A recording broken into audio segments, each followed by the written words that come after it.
friends, welcome back to Shelby in the Book Club. I am Shelby Monet, and can you believe that we are doing March's TBR? I can't believe it's March already. I feel like there is a somebody is messing with the time, and I would very much like them to not do that any longer. I would like them to not do that. But yeah, in today's video, we're going to talk about what I hope to read in March. February was not the reading month that I anticipated it to be, because I got sick. As I'm filming this right now, I'm still not feeling better, but I have guilt tripped myself into working, so here I am. So in March, I'm being a little bit ambitious, but it is also Women's History Month, which is really important to me as a woman, because there are a lot of women that have paved the way for my life. So I will be reading all female authors for the month of March. This TBR does not include any audiobooks that I might come across, because I picked those very randomly. I don't think about audiobooks until I'm about to start doing something and I'm like, oh, I would really like to listen to an audiobook while I'm doing this. So it doesn't include that. And there are some other authors that I do want to talk about throughout the month of March that are not included in this list. So if you would like to see my hopeful TBR for the month of March, here you go. Don't forget to like, comment, and subscribe. I love talking to y'all. It is so much fun. So like, comment, subscribe, share, do all of the stuff. But if you would like to hear it, here we go. So let's start off with the book club pick of the month, which is The House of Eve. And I will be having a special guest to talk about this with me. I will share that a little bit later in the month, once we get closer to the date for that. She is a good friend of mine. I'm super excited. But The House of Eve, I cannot wait to read this. As you guys know, I met Sadiqa Johnson at the book signing for The House of Eve at Watchung Booksellers in Montclair, New Jersey. And she is the kindest woman ever. She also signed my copy of Yellow Wife, and I'm so excited. I'm so excited to read this. I've heard very good things about this book. It takes place in 1950s Philadelphia, which is a time period that I've been wanting to read more about. I just feel like that's a chunk of history, like a chunk of time, that I want to know more about, not just like history wise, but just like the degular people, like what were they doing? So it says 15-year-old Ruby is on track to become the first in her family to attend college, in spite of having a mother more interested in keeping a man than raising a daughter. But a taboo love affair threatens to pull Ruby back down into poverty and desperation, that has been passed on to her like a birthright. I can't wait. I love the book cover. I'm just so excited. It's just one of those books that I'm like, I know I'm going to love it. The rest of these are in no particular order. Some of them you've seen before, some of them you haven't.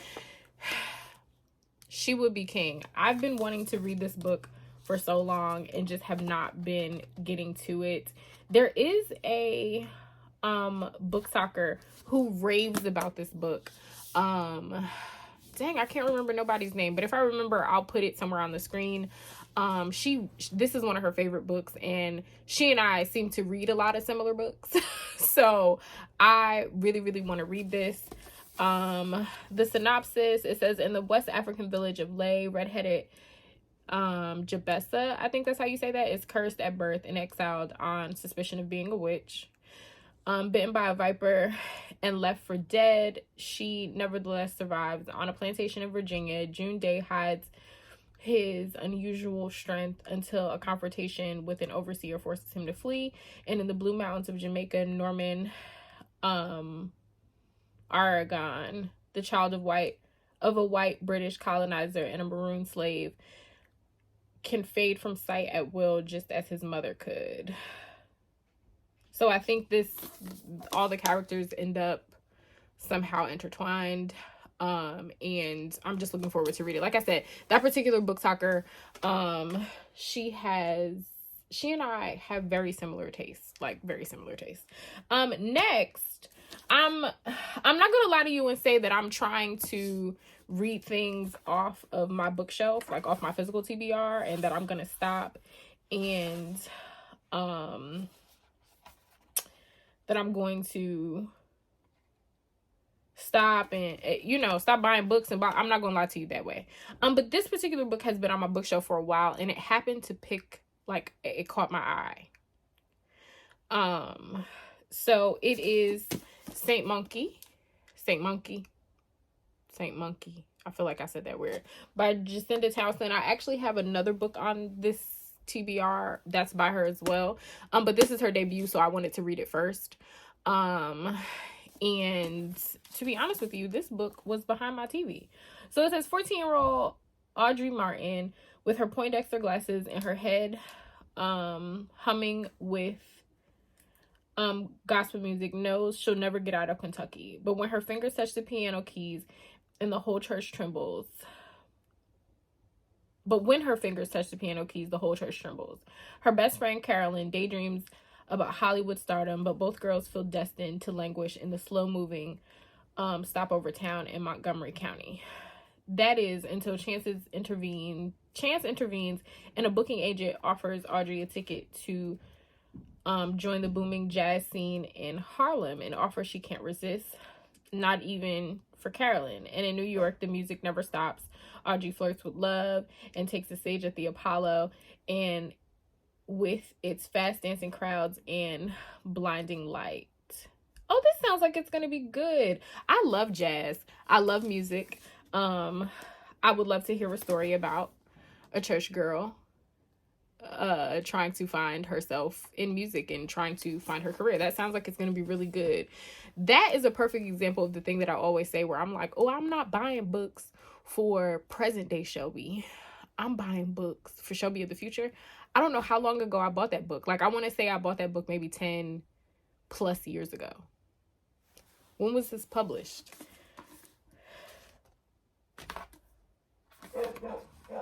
I know y'all hear my child. I'm not even going to edit that out.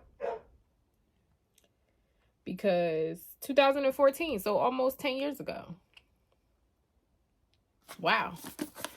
Always buying stuff for my future self. Next we have Sankofa.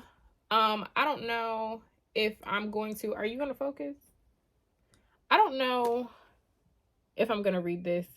I read the synopsis of this in... What video was that? My book haul video. So it says, after years of being a daughter, a wife, and a mother, Anna finally has the time to wonder who she really is. But the only person who can tell her, her mother, the only parent who raised her, is dead. Searching through her mother's belongings one day, Anna uncovers a few clues about her father, who she finds out is the president, more like a dictator of a small country in West Africa. This sounds good. I've been wanting to read this for years too. I know I have a hard copy of this somewhere, but I just been liking paperback lately. Next, in the time of our history, this was also in that same book haul video. It is about a woman whose sister passes away, and she comes back home to her family in New Jersey and trying to kind of like mend the pieces back together because she was so different from her family. They are Iranian, and I love books about Iranian culture. It is so different. Like, I read Aria. I really enjoyed that. What's the other one? The bird tattoo I read last month. The stationery shop I read last year. Remember that? And I cried like a baby. I love their writing style. I love their I love it. Even A Woman Is No Man, I believe, same, like Middle Eastern, that whole thing. Okay, next up we have Witches. Same. This was also in that that video. Why am I stumbling over my words? This is about a woman that was a witch who dies in a small town, and a journalist comes and she is trying to write about this woman's life. This one is a small book, so I feel like this one gonna pack some punch. Y'all know how I feel about books that are like 250 pages or less. They try to take you out. Next, I have A Spell of Good Things, also in that video. Y'all just need to be watching. Y'all need to go watch my videos. That's all I'm saying. But this one is about, it says, a dazzling story of modern Nigeria and two families caught in the riptides of wealth, power, romantic obsession, and political corruption. I also really enjoy Nigerian authors. Akweki Emezi. I don't remember the author that wrote My Sister the Serial Killer, but I really, really enjoyed that. There are a few of them. I think I'm going to do a video about the African authors or books by African authors that I really, really enjoy, because that was a part of me reading outside of my comfort zone. I had not read many African authors, did not really know about them, and then it is some of my favorite literature to read. They just have a way of telling stories. I think that's why Nigerian men lie so well. Next, we have Uphill by Jamel Hill. So if you watch my weekly vlogs, you know I started reading this, and I had to stop because it was getting a little sad, but I do want to finish it in the month of March. This story is really good. She's been through a hell of a lot, and there are some she starts the book talking about, because I want y'all to read this too as a part of the 23 nonfiction books challenge or whatever. She starts it off by saying, you know, this thing happened to her. I don't know if you know some of her story, but this thing happened between her and Donald Trump, where she tweeted some things and Donald Trump didn't like it, and she ends up, I believe she ends up losing her job. But when she called her mother looking for sympathy, her mother kind of just pointed out how angry she was, which she took as a challenge to try to figure out, well, why am I so angry? And the first, I think I read up to chapter 4. Chapter 4 is where I got to. Baby, she got a whole lot of shit to be angry about, with her mother in particular. So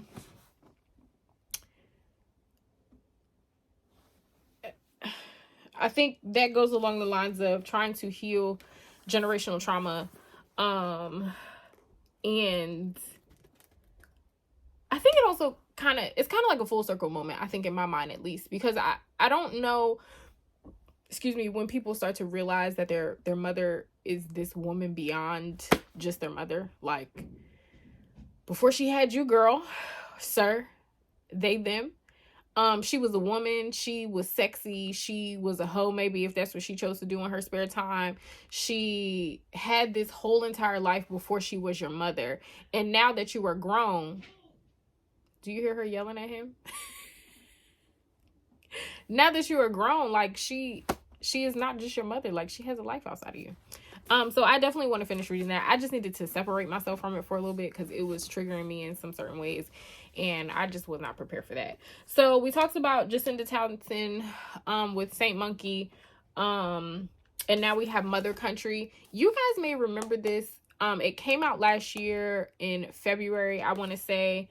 So it says, in the cobblestone Medina of Marrakesh, oh, maybe this isn't what I thought it was. But either way, I want to read it. Shannon finds a toddler whose face mirrors her own and makes the fateful decision to adopt a girl and raise her back home in Louisville, Kentucky. But the girl already has a mother, Saria, an undocumented Meridian woman, I'm not pronouncing that right, who was trafficked as a teen but managed to escape to Morocco to build another life. Linked by a girl they both know as their daughter, Shanna and Saria move toward an inevitable reckoning. Through these women's stories, Jacinda Townsend brilliantly stages cycles of intergenerational pain and healing. Mother Country is an unforgettable exploration of the claims we make upon one another in the name of survival and in the name of love. Oh my God. This sounds like this is going to be really good. I picked this up thinking that it was something, I had something else in my mind that I'm gonna have to find. I'm gonna have to go back and watch that movie. Watch the video to see what I thought this was gonna be about. But don't that sound good? That sound right up my damn alley too, don't it? Next we have If an Egyptian Cannot Speak English, by Noor Naga. So it says Noor Naga is an Alexandrian writer and the author of verse novel Wash's Prey. In addition to the Grey Wolf Press African Fiction Prize, she is the winner of an Arab American Book Award and the Bronwyn Wallace Award and the RBC/PN Canadian Award. She teaches at the American University in Cairo. So it says, in post-Arab spring Cairo, two unnamed characters meet and fall in love. She is a nostalgic daughter of Egyptian immigrants returning to a country she's never been to before. He is a photographer of the revolution who is now unemployed and living in a rooftop shack. As their alternating perspectives unfold in blocks of taut poetic prose, their desire for each other, for the selves they strive to become through the other, takes a violent turn. A dark romance exposing the fraught fissures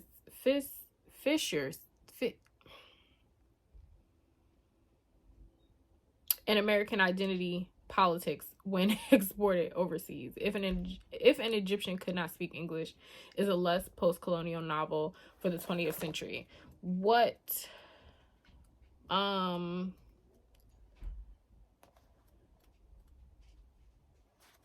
picked what made me interested in this, one was the cover, but then when I opened it, the first page, it says, question: if you have nothing nice to say, should your mother be punished? And then there's like a paragraph, and like all of the pages are like this, and this kind of, most of the pages are like this. This is what I mean by reading outside of your comfort zone.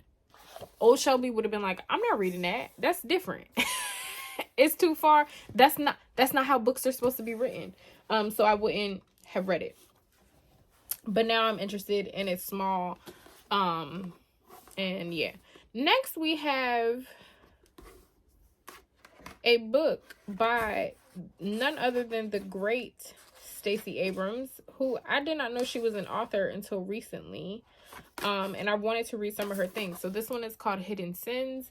It says, Mara Reed has been stirring up trouble since she was 18, running scams, living on the edge, always on the run. Now, when two thugs are after her with murder on their minds, she's forced into hiding in her small Texas hometown.